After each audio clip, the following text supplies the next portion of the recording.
Bonsoir tout le monde, et bah décidément la VAR aura décidé que c'était Lens qui devait être deuxième de ce championnat. Je suis parisien, précisons-le dès le départ, si vous ne me connaissez pas, mais je vois pas où il y a faute. Je vois pas du tout même où il y a faute. Le joueur lensois se laisse tomber volontairement. Il y a un petit geste du bras, mais il n'y a vraiment pas faute. Il y a plutôt grosse simulation du lensois. Et normalement, 1-0, l'OM aurait eu un match complètement différent. Je ne dis pas que l'OM n'aurait pas perdu quand même ce match avec d'autres faits de jeu, d'autres événements, d'autres choses qui auraient bouleversé la rencontre. Mais si on est sérieux, si on est sérieux, on ne peut pas dire qu'il y avait faute sur le joueur lensois et dire que l'arbitre n'a pas eu un impact important sur la décision, enfin sur le reste de la rencontre.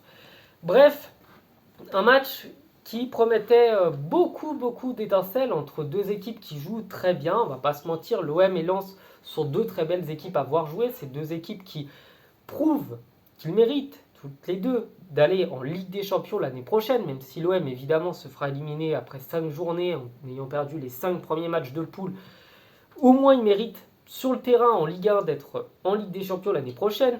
Lens, je me fais aucune inquiétude par rapport à eux.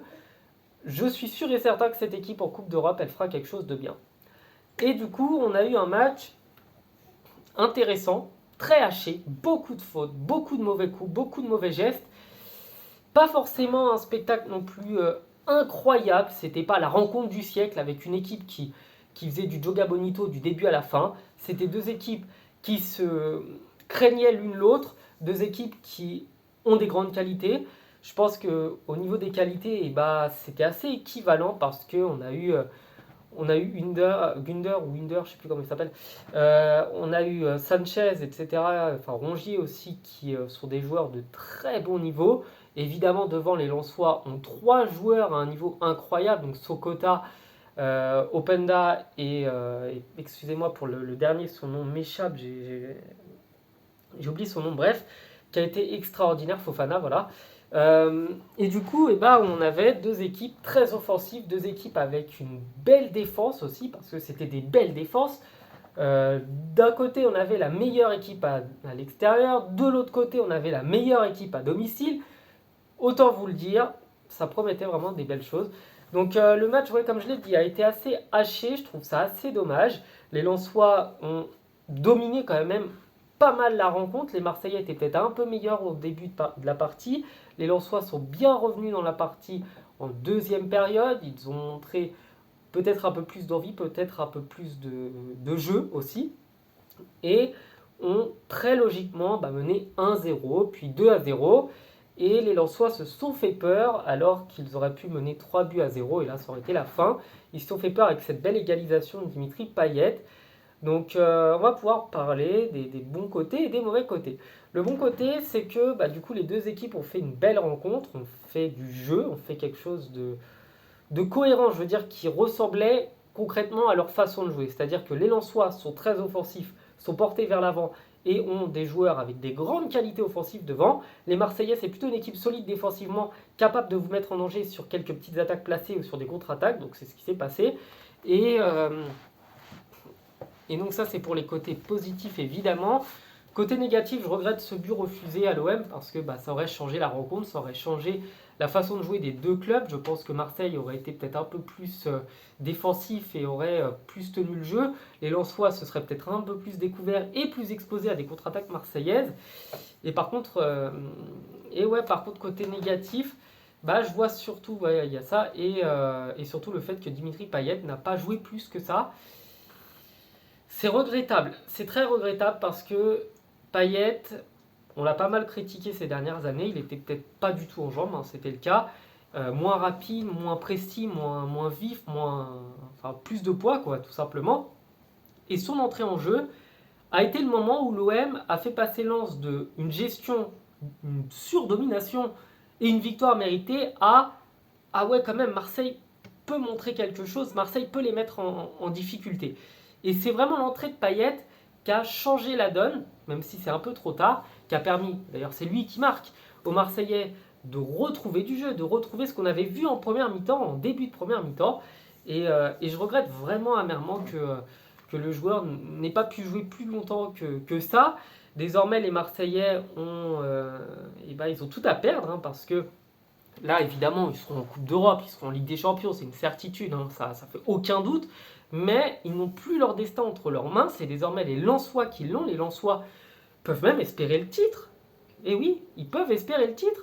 Parce que si demain Paris venait à faire n'importe quoi, ce qui est largement dans leur corde, et Lens se retrouverait à 3 points du PSG, bon 3 points 1,5 puisque le PSG a quand même un meilleur goal average, mais ça voudrait dire que le PSG n'aurait plus qu'un seul tout petit joker pour être devant avant de devoir faire un perfect. Donc bon, si les Parisiens demain venaient à l'emporter, c'est quand même à leur portée normalement, hein, évidemment, sauf si Hakimi, ah bah non il est plus là, mais si Hakimi reprenait un carton rouge, là ça aurait peut-être changé. Et donc, les Parisiens, qui sont pas du tout dans une bonne phase, hein, plutôt très mauvaise même, en cas de mauvais résultat demain, à savoir un match nul serait déjà un très mauvais résultat, ils reverraient des Lensois arriver dans les rétros, et pourquoi pas être champion. Donc, on va répondre peut-être à la question, est-ce que Marseille peut encore espérer le titre? On ne sait jamais. Les Marseillais, ils sont pour le moment à 5 points du PSG. Lens peut très bien tomber sur une de ses prochaines rencontres. C'est pas impossible, c'est pas une équipe infaillible, c'est pas une équipe invincible non plus. Les Parisiens sont largement capables de perdre 4 matchs sur 4, hein, ils sont très très faibles et je trouve que ce serait un fiasco, le plus grand fiasco de l'histoire de la Ligue 1 si le PSG n'était pas champion, mais ce serait quand même marrant, parce que ce serait mérité. Donc en fait le championnat il n'est pas totalement joué. Marseille évidemment semble un petit peu hors course, les Lensois sont bien repartis dans la course. Et évidemment, tout dépendra du résultat de demain soir. Si les Parisiens l'emportent, 6 points d'avance et demi, 4 matchs à jouer et aucune grosse équipe pour le PSG, bon, ça sera joué. Mais on ne sait jamais avec ce PSG. Ils sont capables de tout. Ils sont capables d'être extrêmement nuls, extrêmement mauvais. Donc voilà, je ne sais pas sur quoi finir. Si peut-être pour mon pote Jonathan, donc je voulais te remercier parce que tu es un des plus actifs, même en dehors de la chaîne. J'espère que le maillot que je t'envoie très bientôt te plaira.